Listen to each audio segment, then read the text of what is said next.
என்னங்க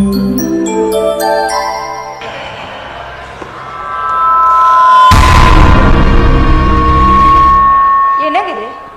சாமி பார்த்து சாமி கும்பிடாம என்ன பார்த்து சாமி கும்பிடுறீங்க? ஓ அனிதாவா? நான் அந்த அம்மன் செலெல்லாம் இங்க நிக்குதுன்னு நினைச்சேன். ஏய் அடி படுவ, இந்த தொட்டு பேசுற வேலையெல்லாம் வச்சுக்காது. அனிதா, உனக்கு ஒரு விஷயம் தெரியுமா? என்ன? என் சொந்தக்காரங்க எல்லாம் எனக்கு பொண்ணு தரத்துக்கு நான் நீனு கியூல நிக்கிறாங்க. அப்படியா?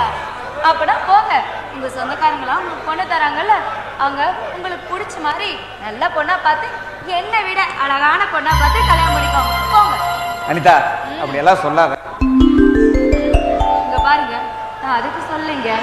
இப்பெல்லாம் காதலை பத்தியோ காதலிக்கிறவங்களை பத்தியோ என்னென்னமோ ஊருக்குள்ள பேசுறாங்க.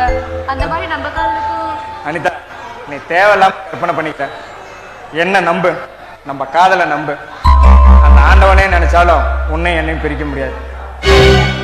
முடியும் முடியாதுன்றத பிரிக்கிற சக்தி விதிக்கு இருக்குதுங்க. அதே மாதிரிதான் எங்க விதியால நம்ம காதல பிரிஞ்சிருமோன்னு எனக்கு ரொம்ப பயமா இருக்கு. நீ ஏன் ரொம்ப கற்பனை பண்ணி கவலைப்படுற? இங்க பாரு, நீயும் நானும் ஒருத்தங்க விரும்புறோம். நம்ம உறுதியா இருக்கிற வரைக்கும் யாராலையும் நம்மளை பிரிக்க முடியாது. ரொம்ப முக்கியம், என்னை பத்தி யார் என்ன சொன்னாலும் நீ நம்பாம இருக்கணும். நீ உங்க வீட்டுல பேசி கல்யாணத்துக்கு என்ன சொல்றாங்கன்னு கேளு. நான் அதுக்கு உண்டான ஏற்பாடெல்லாம் பண்றேன்.